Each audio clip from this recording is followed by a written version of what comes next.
Hi, everybody. Welcome to Buffalo Plus and our Buffalo Plus YouTube page. Thank you to everybody who has subscribed. We're moving up, aren't we, guys? Over 600. Yeah, Woo! great. Keep signing up, keep subscribing, and we're going to be putting up plenty of content here on the page. All right, let's talk about this Bills team. We know the number one concern or the number one thought on what the Bills need would be Josh Allen to move up that next notch, man, because if he does, I think this team's got a shot at the Super Bowl. I'm not saying they don't, but I'm saying is let's move to something else. Is there some area of concern this team beyond can Josh Allen become an all-pro quarterback? Jenna, I'm going to start with you. I think it's got to be corner depth. Just the fact that we know Trey White, we know the caliber of player Trey White is. We also know that opposing offenses are not going to throw the ball to Trey White. So on that outside, that other side, is it going to be Levi Wallace? Is it going to be Josh Norman? We know EJ Gaines opted out of the season. I just think that both of those guys have been dealing with some hamstring injuries, some issues.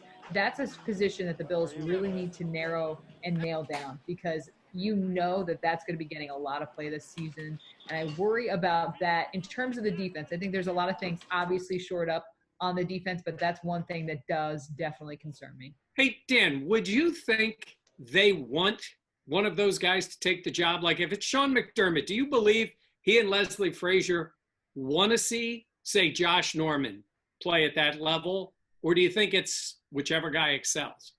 I think they want continuity. I think they talk about that in the offensive line. I think they want to know each week going in that they have a guy that they can depend on to be that starter alongside Trey. I don't think they want it to be revolving door. I think they tried that last year on the offensive line with Cody Ford and Ty Nsekhe and kind of rotating them. This year, Sean McDermott said he didn't want to do that. So I imagine he's thinking the same way with the cornerbacks, which, interesting enough, we should know tomorrow, meeting Wednesday, who's playing right tackle and who's playing right guard, because that's the million-dollar question.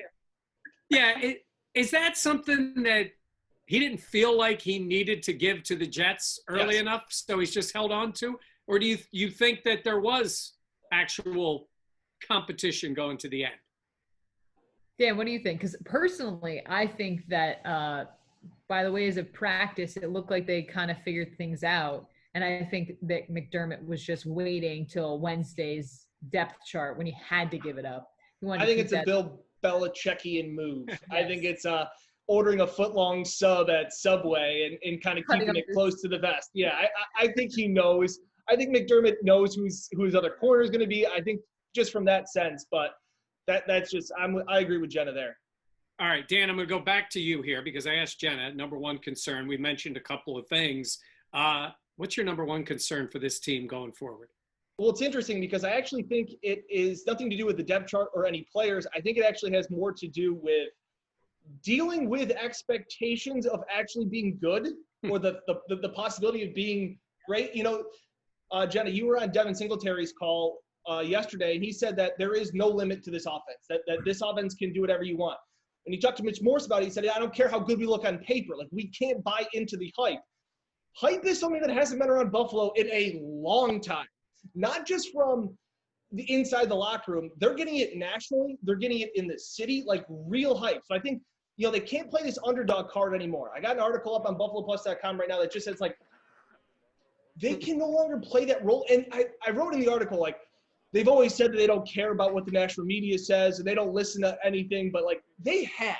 They have listened every step of the way. And I know that because after big wins, they have ran into the locker room being like, none of you picked us. None of you picked us. We know it. And then they go, and then when we ask them on Wednesday what, you know, hey, you know you guys are underdogs again, they'd be like, don't even listen to that stuff. We have no idea. So, like, this isn't different. Yeah. Did you hear Joe Douglas, the GM of the Jets? He was like, yeah, our guys hear all this. It makes them angry. They're angry. Well, they're not hearing a lot of optimism about the Jets, but I assume it impacts them. At least they're not lying and pretending like guys don't hear it, don't see it, don't know it. But Jenna, I was thinking about the difference.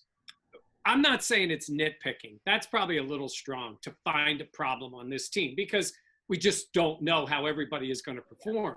But compare it, even some to last year, compare it to 2 years ago, we're sitting there going, can they score? Do they have any offense? Can this offensive line block anybody? Is Josh going to get killed out there on the field? mean, like when they went into Minnesota that game and they won was a stunner because, I mean, they were almost 3 touchdown underdogs. Yeah. Like what a difference it has made now where this is a legit team. Yeah, and I mean, when you talk about the metamorphosis of this group under Sean Big McDermott, word. I try. Syracuse. No, I will say though, that is something that does worry me are the expectations because there's a huge narrative, and Dan mentioned it. It's the hunter versus the hunted. And the Bills this year are going to be hunted. They're no longer the ones that can say, hey, we have a chip on our shoulder. We have something to prove. And I'm curious, coupled with the lack of preseason and no preseason games, I'm concerned if things start to go wrong. How do you get everyone on the same page when there are those expectations? How do you not hit the panic button? Now, I think that comes down to leadership, and I think the Bills have leaders on their team, but that's a lot. That's a lot on a team, especially when you have such high expectations. Talking about, Brandon Beane, we're not going to be on track till we win the AFC Championship. That means you got to win games in September. That means you got to win week 1, and we're going to see soon. And I think it's interesting because I think the really good teams, those are the teams that are able to block noise out. And I mean that in the sense of, I think the Bills let in enough noise last year to get to them to be the underdogs. I think they wanted that. That's what motivated them. And I think this year, they're going to have to do everything they can to block it out because inside that building, they are still going to say they're underdogs. And that's what good teams do, because you know who else did that? Tom freaking Brady and the Patriots. All along the way was like, oh, we're doubted. They were 7-0, and they were still playing this doubted card. So, teams can still – I still believe the Bills will play the underdog card, but they're just going to have to keep it out just inside the building. But look in their own division.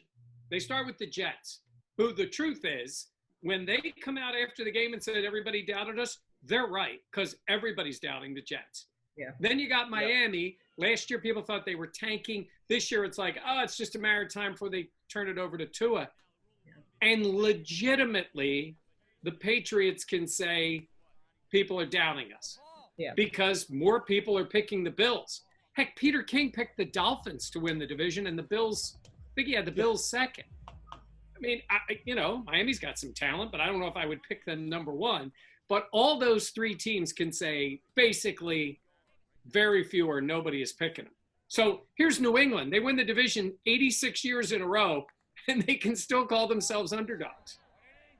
I think for the Bills, though, with them coming into this position of having the expectations and being favored to win, I mean, when we talk to Stephon Diggs, all of these individual players still talk about how they felt like they were slighted. No one believed in them. So I think the collection of that, and the fact that it's Buffalo, which has been generally the laughingstock of the league over the last 20 years, I think it's all of those together combined that kind of will continue to fuel them. But, I mean, you make a good point about the Patriots. They're legit now this year. It's okay, they no longer have Tom Brady. What's going to go on?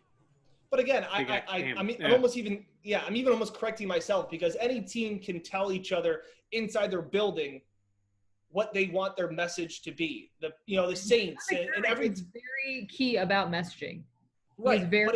But the good ones actually buy into it, keep it in-house, and don't almost let it get messed up with what the national media can kind of pull at. Yeah. And I would say use whatever works. If it works for you, use it. Use it that way. We know, I mean, look, and I haven't brought this up in a while because now it's become an ancient history. But when the Eagles went to the Super Bowl, they were crying underdog up to the moment they were getting off the plane for the game. I get it, but they're wearing the dog masks. They played it and played it and played it. Now, they were actually technically underdogs in those games, so they used it. But the Bills aren't going to be. I mean, especially these home games, especially in the division. I think for the first time in 1,000 years, they would be favored over the Patriots in a game. So Tom Brady hasn't been an underdog Vegas-wise in the last 68 games he's played. That's insane. Wow. There's a Now he's Vegas down stat for you. Mike, that's older than you. Yep. Bills picks or NFL picks coming back this week too on BuffaloPlus.com. Just another little plug there. Wow. Yeah. There's going to be a lot. All right. There's going to be plenty on BuffaloPlus.com. We're happy everybody is here, both on Buffalo Plus and on our YouTube page. Remember to like, to subscribe it, to leave good, solid football comments. That's what we want. No comment about Dan's hair, that kind of stuff that goes on, right? Or the ghost in Jenna's apartment. I haven't slept since. Oh, I thought I saw something behind you. Do not. Don't worry. Ghost will be out later. All right, that's going to do it for all of us. Thanks for watching here on Buffalo Plus, and we'll check with you for coverage all week long leading into the game with the Jets. For Jenna Cottrell and Dan Fates, I'm Mike Catalana.